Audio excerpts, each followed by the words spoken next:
They said virtue would protect Rome, but virtue can be worn as a mask. Valyria Messalina walked the marble corridors as if the palace itself had stitched her into a costume. She was the empress, mid-20s, bred to embody chastity and continuity for a dynasty that needed heirs. From the forum to the baths, her image was a promise, a face in frescoes, a name in inscriptions, a mother-to-be. Yet behind the gilded doors there was a choreography of secrets that contradicted every public pledge.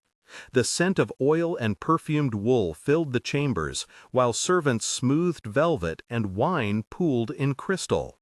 Today we will uncover how a woman crowned by Rome became a living paradox, how intimate vice was made into statecraft. Ancient chroniclers whispered of excess and plot, and we will weigh their claims against scattered letters and court records. Imagine those who lived under her shadow and saw private life turned into a political instrument. What happens when the keeper of public honor becomes the engine of public ruin? The court of Valyria presented a stage of ritual and expectation. The atrium glowed each dawn with lamps trimmed, the populace received tokens, and the Senate spoke in rehearsed tones. Valyria fulfilled ceremonies with a measured smile, appearing in purple and pearls, her hands steady in processions. To governors in remote provinces, she signified stability. To foreign envoys, she embodied Rome's dignity. The poet Gaius celebrated her in odes. The Vestal Aelia lit altars under her name, and merchants stamped amphorae with her effigy. Yet beneath that choreography there were small divergences. An extra candle late at night, a courier arriving with no seal, a page named Marcus who lingered too long by the empress's antechamber. Public expectation is a heavy garment, and small frays began to appear along the seams. At the heart of the rumor lay a seam of desire turned into leverage. A young perfumer called Lucius brought fragrances that masked truth and ordered curtains that hid meetings. Cornelia, the wet nurse, whispered how Valyria sometimes smiled at dusk and sent for men whose names were not on guest lists. Sextus, a trusted chamberlain, kept ledger entries that did not match the official banquets. One night, under lamps that smelled of cedar and myrrh, a servant found a sealed box with letters and coins and understood that intimacy had a price. In a narrow scene, two women argued softly in the corridor. "Why did she call Marcus here?" Cornelia asked. "He offered more than coin," replied Lucius, fingering a vial. "More than coin? What could be worth hiding the empress?" Cornelia hissed. "Favor, seats in councils, pardons for men like Publius," said Lucius. "A price for the body?" Cornelia breathed. "Power finds every ledger," Lucius answered. Those words traced the shape of a transaction, where affection, lust, and ambition converged. The first scandal was not a single act, but a pattern of meetings and small mercies that multiplied into obligation. Backstory would explain where Valyria came from and how the court made her pliable. Born into a provincial family of moderate standing, she had been brought to the capital as a child to be educated in etiquette, theology, and the arts of display. Her mother, Cornelia Sr., had arranged alliances and secured tutors named Decimus and Flavia, who taught her Latin verse and the subtle rules of deference. She married young to secure her family position and was rapidly elevated when a dynastic crisis required a visible spouse. Those early years cultivated both a talent for performance and a sense that intimacy could be currency. The court trained her to read faces and to silence pain behind practiced gestures. Her upbringing made her both resilient and vulnerable, fluent in the language of favor and the grammar of obligation. Those who met her recalled a mixture of sharp intelligence and cautious weariness, a woman taught to believe that private cost could be justified by public order. The whispers hardened into incidents that could not be dismissed. A senator named Marcus Aurelius reported an episode at a banquet where a guest collapsed after wine was spiked, and fingers pointed to attendants who had been seen with sealed flasks. A letter surfaced, unsigned but detailed, claiming that the empress had hosted nights where favors were exchanged for patronage. The scene where this first accusation crystallized was vivid.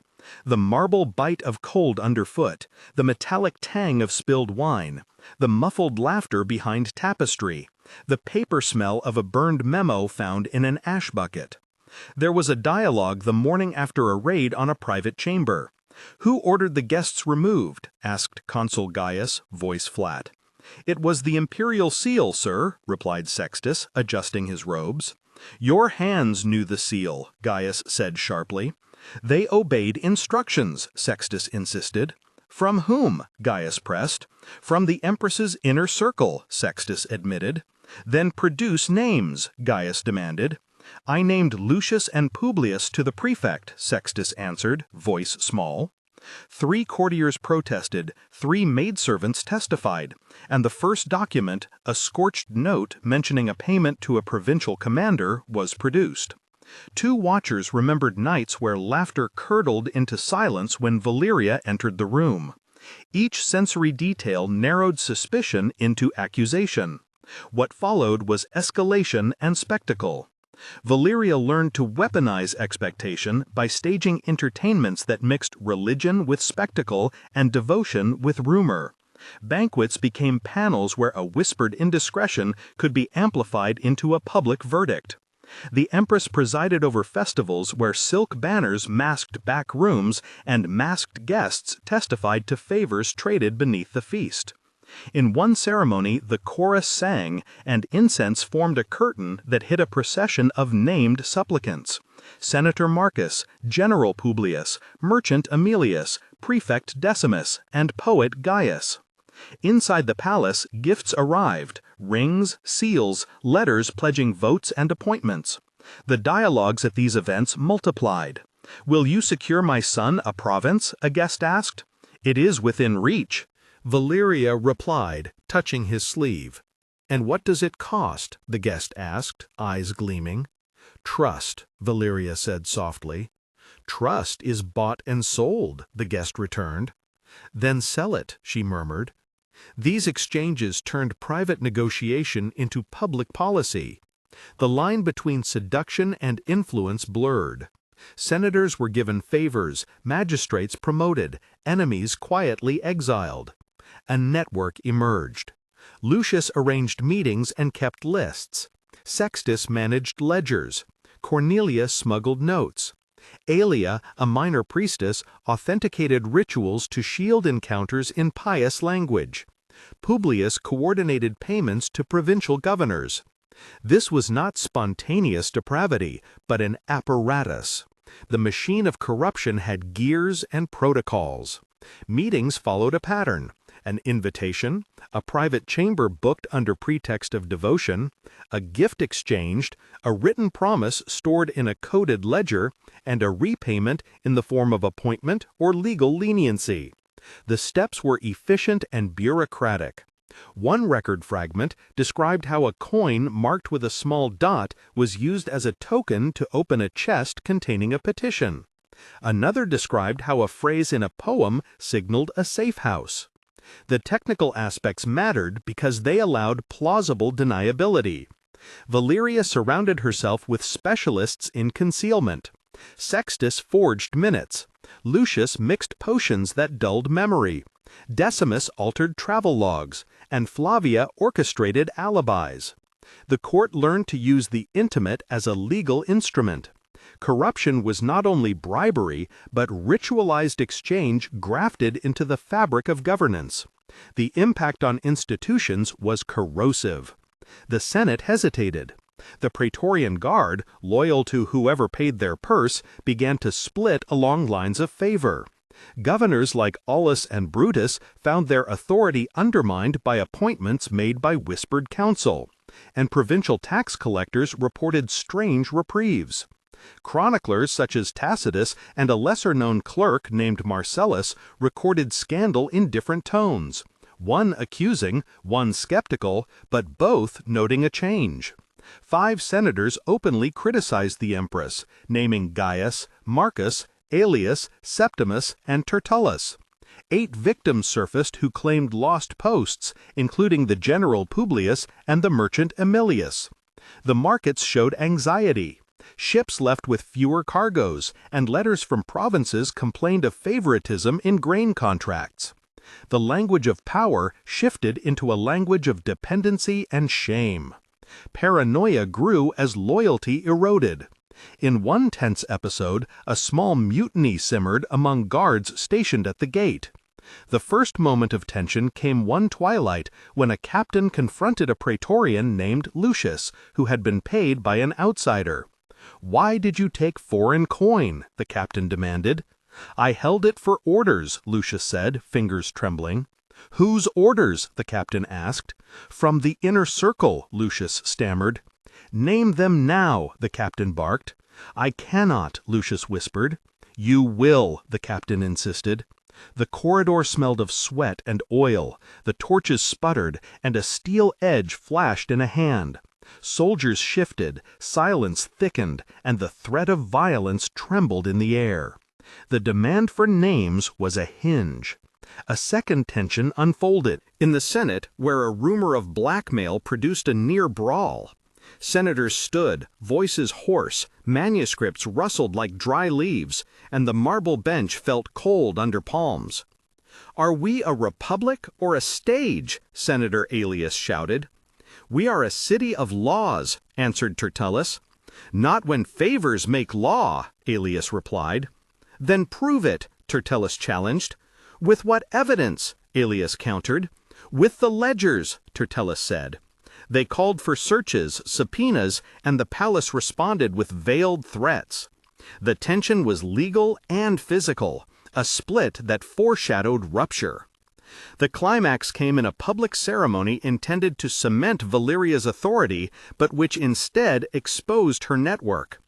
At a festival when garlands were thrown and trumpets announced new appointments, a rival faction leaked a dossier to the prefect. The crowd smelled roasted meats and oil and heard the cantor's final note cut short by shouting. In the great hall, beneath a tapestry of woven laurels, accusations were read aloud. Dialogue erupted.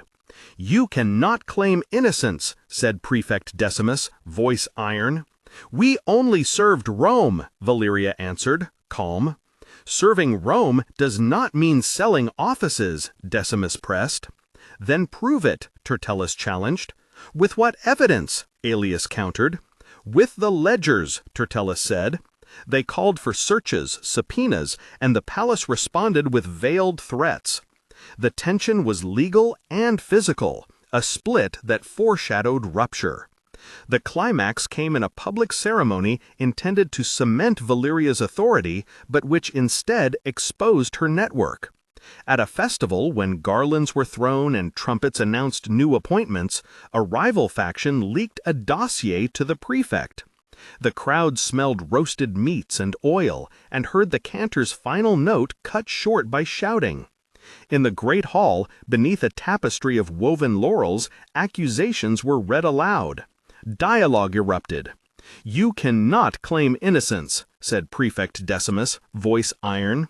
"We only served Rome," Valyria answered, calm. "Serving Rome does not mean selling offices," Decimus pressed. "Who decides what service means?" Valyria returned. "The people," shouted Emilius from the floor. "Then ask the people," Valyria said, with a smile that did not reach her eyes. The prefect signaled the guard, the empress's attendants scattered, and senators pushed forward to seize ledgers. Marcus, the poet, tried to defend verses that hid names. The crowd split into shouts of condemnation and cries of disbelief.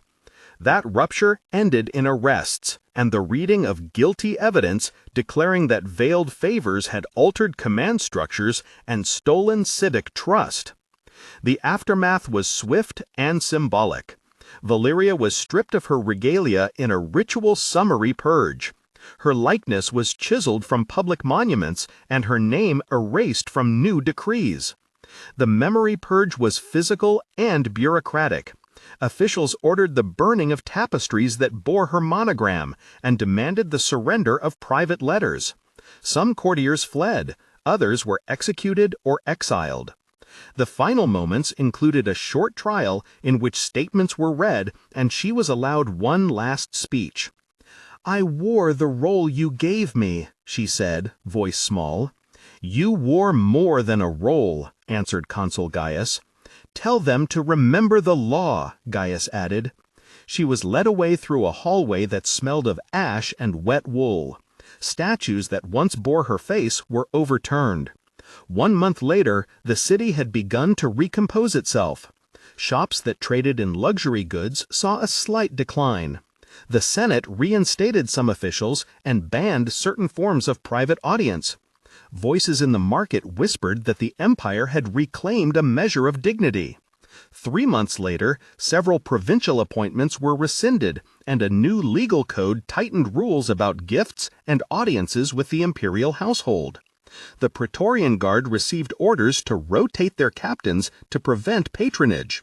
6 months after the fall, families connected to Valyria had been stripped of honor, and a few names, including Cornelia Sr. and Lucius the perfumer, were silenced by exile or quiet deaths. Yet in private houses people still murmured her name and recited poems that preserved fragments of the very rituals that had condemned her. The city had punished a figure and adjusted institutions, but the pattern remained a lesson and a temptation. History asks what we learn when power is intimate. Valyria Messalina was both a product and a producer of a system that made the body a currency. The scandal altered appointments, emptied some hands of influence and filled others, but it also revealed how fragile institutions are when private networks replace public procedures. Her story is not mere salacious gossip. It is a map of mechanisms that still operate in different guises. Power can be dressed in silk and perfumed oil, but the cost is always human and institutional. If this account stirred your curiosity or discomfort, share your view below. Did ambition drive her, or desperation, or strategic calculation? Write ambition, desperation, or calculation and explain in one sentence. The best responses may be featured in future episodes, and your comments help shape which stories we investigate next. Now we return to the archives and the burned letters to see how the ledger entries were coded and who profited most from a court that traded intimacy for rule. If you want more investigations into the messy intersection of private life and public power, subscribe and join the conversation. Remember that the most dangerous thing a regime can do is to pretend that private acts have no public consequence.